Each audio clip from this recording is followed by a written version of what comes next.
Hi, I'm Dr. Vossen, the city's doctor. It's that time of year again for your annual flu shot.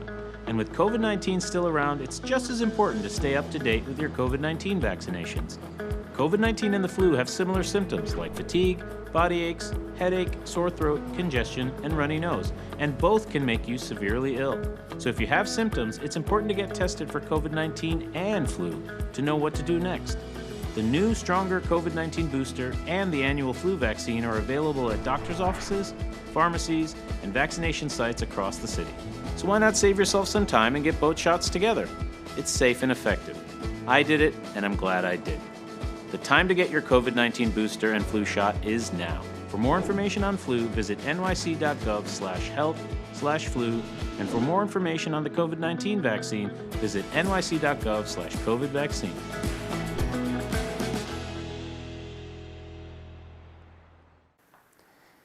월스트리트저널은 어제 연준이 시중은행과 머니마켓 펀드에 지급하는 이자 지출이 보유 채권을 통해 벌어들이는 이자 수익보다 많아 최근 몇 주간 영업 손실이 증가했다고 보도했습니다.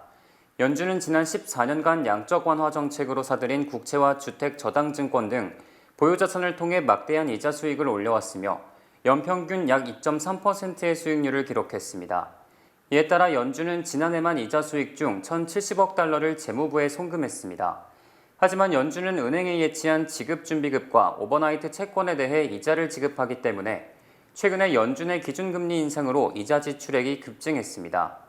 연준은 지난 9월 기준금리를 0.75%포인트 인상함으로써 금리가 3%에서 3.25%에 달하면서 이자 순손실을 기록했고, 만약 내일 다시 연준이 금리를 인상하면 이자 손실은 기하급수적으로 늘어나게 됩니다. 세계적으로 석유 수요가 증가하는 가운데 미국의 원유 생산량이 코로나19 대확산 이전 수준을 회복한 것으로 나타났습니다. 연방에너지정보청은 지난 8월 미국 원유 생산량이 2020년 3월 이후 최대인 하루 1,198만 배럴을 기록했다고 밝혔습니다. 미국 원유 생산량은 코로나19 이전인 2019년 말 1,300만 배럴을 기록한 뒤 계속 하락, 이 수준을 회복하지 못하고 있습니다. 또 8월 천연가스 생산량도 하루 31억 3,200만 입방미터로 7월에 이어 2달 연속 사상 최대 생산량을 경신했습니다. 이에 대해 에너지 관련 업계는 원유 생산량 증가가 당초 예상치에 미치지 못하고 있으며 생산량이 늘어도 팬데믹 이전인 하루 1,310만 배럴을 넘지 못할 것이라고 예측했습니다. 미국의 중고차에 이어 신차 가격도 진정세에 접어들고 있는 것으로 조사됐습니다. 월스트리트저널은 코로나19에 따른 차량 생산 차질이 해소되고 지속적 금리 인상으로 차량 수요가 줄어들 것으로 예상됨에 따라 신차 가격이 수년 만에 진정세에 들어가고 있다고 보도했습니다. JD파워 조사에 따르면 10월 새 승용차나 트럭의 평균 가격은 45,600달러로 올해 7월 역대 최고치 46,173달러보다 낮아졌습니다. 이처럼 신차 가격이 낮아진 것은 신차 재고가 늘어나면서 소비자들의 선택권이 커졌고 제한적이지만 금리 인상으로 소비자들이 지출을 줄인 데 따른 것으로 풀이됩니다. 시장조사업체 워즈 인텔리전스는 9월 말 기준 딜러들이 보유한 차량이 140만 대로 지난해 같은 시기보다 47%나 급증했으며 올해 3분기 신차 구입대 평균 대출금리는 5.7%로 지난해 같은 기간 4.3%보다 상승했습니다.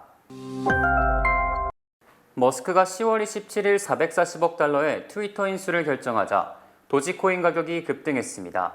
도지코인 시세는 30일 밤 9시 전후 기준 약 263달러로 전일 대비 23% 정도 올랐으며 업계에서도 도지코인의 급등 원인을 머스크의 트위터 인수에서 찾았습니다. 빅데이터 전문기업 TDI가 최근 도지코인 관련 검색 추이를 분석한 결과 검색량도 증가세를 이루고 있는 것으로 나타났습니다. 10월 23일 전후 약 1,700여 건에 머무르던 도지코인 검색량이 30일 기준 9만 3,100여 건으로 폭증했으며 이는 검색량이 일주일 새 55배나 급증한 것입니다. 특히 머스크가 트위터 인수 계약을 마무리 짓고 경영권을 확보했다는 소식이 알려지면서 도지코인 시세는 가파르게 뛰었습니다. 도지코인은 10월 25일까지만 해도 원화 기준 80원에서 90원대 수준이었지만 31일 오전 170원대까지 치솟았습니다. 포드자동차가 실적이 저조한 사무직 근로자들에게 퇴직금을 받고 회사를 나가거나 특별 프로그램을 이수할 것을 요구했다고 월스트리트저널이 어제 밝혔습니다.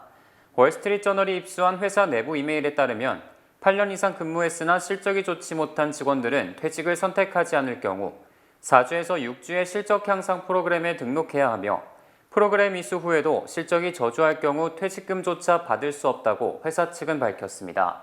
실적이 저조한 8년 미만 근로자들은 특별 프로그램을 선택조차 할 수 없고 무조건 비자발적 정리해고 대상이 됩니다. 이는 포드가 전기차 투자를 위해 비용을 절감하려는 노력의 일환으로 풀이됩니다.